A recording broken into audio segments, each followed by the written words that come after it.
DM साहब को ज्ञापन देने आए थे? जी, मैं डीएम साहब के पास अपनी फरियाद लेकर के आई हूँ कि रोज़ प्रतिदिन में मुझे मानसिक रूप से टार्चर किया जा रहा है। मेरे परिवार के खिलाफ में षड्यंत्र रचा जा रहा है, मेरे खिलाफ में षड्यंत्र रचा जा रहा है। और ये षड्यंत्र के सूत्रधार जो है वो आदरणीय हमारे पूर्व सांसद सुब्रत पाठक जी, जिन्होंने हमारे गेस्ट हाउस को लेकर के हमें ये कहा कि हम भूमाफिया हैं। मैं आप सब लोगों को ये बात को अवगत करा देती हूँ कि हमारी जितनी भी ज़मीनें हैं 35-40 बीघे से ज़्यादा ज़मीन नहीं, और जिसमें हम मेरे खुद के नाम पे सिर्फ 3 बीघे ज़मीन है, और 3 बीघे ज़मीन वाली महिला कैसे भूमाफिया हो सकती है। और 35-40 बीघे की ज़मीन में हम मेरे ससुर साहब, मेरी सासू माँ, मेरे हस्बैंड और मेरे देवर देवरानी 6 लोग आते हैं।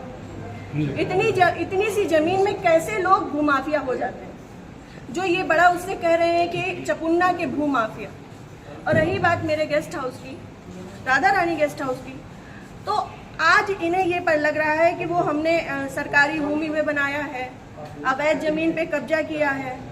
तब क्यों नहीं लग रहा था जब 5 साल से उसी में दावतें खा रहे थे, भारतीय जनता पार्टी की मीटिंगें कर रहे थे, हमारा पैसा खर्च करवा रहे थे, रोज मीटिंगें हो रही थी, तब क्यों नहीं ये आपको लग रहा था? आप पूर्व सांसद के ऊपर एक आरोप लगा रहे हैं। बिल्कुल, आप भी बीजेपी के कार्यकर्ता? मैं बीजेपी की कार्यकर्ता हूँ और बीजेपी में ही काम करती हूँ शुरू से लेके लास्ट तक, जब तक मेरा जीवन मुझे अलाउ करेगा, जब तक ये कन्नौज के नेता मुझे सहज भारतीय जनता पार्टी में रहने देंगे, तब तक मैं भारतीय जनता पार्टी की ही सदस्य हूँ।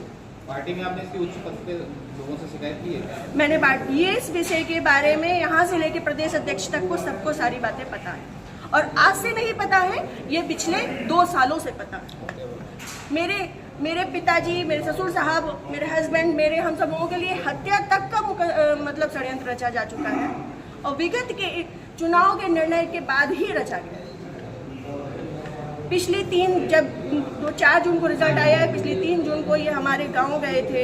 हमारे गांव जाकर के इन्होंने, हमारे राइवल्स हैं जो, उनके घर जाकर के इन्होंने 2 घंटे की बैठक रखी, जिसमें षड्यंत्र रचा गया। और उसके बाद ही उसी दिन इनके एक प्रमुख कार्यकर्ता कहिए, चमचे कहिए, कुछ भी कहिए, वो जीतू त्रिपाठी, उन्होंने मेरे ससुर साहब को फ़ोन किया, जिसकी मैं रिकॉर्डिंग आप सबको भेजूंगी और चाहूंगी कि मीडिया में आप चलाएं। उन्होंने मेरे ससुर साहब को धमकी दी कि अगर चपुन्ना चुनाव नहीं जीता तो आपको 4 तारीख के बाद देख लिया जाएगा। उसके बाद से ये सारा षड्यंत्र रचा गया। क्या चुनाव हरवाने में आपका भी श्रेय जाता है? मैं भारतीय जनता पार्टी, जिस तरीके से वो आरोप लगा रहे हैं, क्या वो कुछ भी कहे, वो तो ये भी कह रहे हैं कि भाई नया त्रिपाठी ने 20 लाख रुपए ले लिए थे सपा से, वो तो उनका मुंह है, कुछ भी कह सकते हैं। पर मैं भारतीय जनता पार्टी की कार्यकर्ता हूं, और सभी लोग सोशल मीडिया जानते हैं, चलाते हैं, सभी लोग मेरी आईडी में देख सकते हैं कि मैंने किस तरीके से काम किया है। मैं सुब्रत पाठक के लिए काम नहीं करती, मैं भारतीय जनता पार्टी के लिए काम करती हूँ। आपने प्रशासन और पुलिस से शिकायत की इस बारे में? जी, मैंने पिछली 25 तारीख को प्रशासन पुलिस से शिकायत की थी, जिसमें सीओजी की टीम गठित है, और अभी तक कोई भी पकड़ा नहीं गया। क्या मानती है पुलिस, प्रशासन और पुलिस दोनों लापरवाही कर रहे हैं? संभवतः हो सकता है, क्योंकि जिस हिसाब से अब दिन बीतते जा रहे हैं तो मेरा भी सब्र का पैमाना टूटता जा रहा है, और मुझे, मेरे परिवार को बहुत ज़्यादा खतरा है इन लोगों से जो हमारे दुश्मन हैं। चूँकि सुब्रत पाठक जी ने, हमारे जो राइवल्स हैं, सभी आजीवन कारावास के मुजरिम हैं। सभी आजीवन कारावास के मुजरिम हैं। मैंने इसमें लिख के भी दिया है, संदीप तिवारी, प्रदीप तिवारी, मनोज अग्निहोत्री, ये बलात्कारी केस के और आजीवन कारावास, गैंगस्टर, इन पे सब तरीके की धाराएं लग चुकी हैं इनमें, ऐसे लोगों के साथ में। और जिसको इन्होंने हम लोगों की सुपारी दी है, अखिलेश यादव उर्फ छक्की, वो इनके, हाँ, यहाँ ठटिया का ही निवासी है, गांव झहुआ है उसका। वो इन लोगों के साथ में, सुब्रत पाठक के साथ में भी जेल में रहा है, और इन लोगों के साथ में भी जेल में रहा है, और अभी फरार है। और इन लोगों की मोटरसाइकिल भी उनके पास है, अभी तक वो भी बरामद नहीं हुई है। ये लोग सिर्फ मेरा मानसिक, शारीरिक और चारित्रिक शोषण करते आ रहे हैं 2 साल से। मैं 3 साल से मैं बहुत ज़्यादा परेशान हो चुकी हूँ।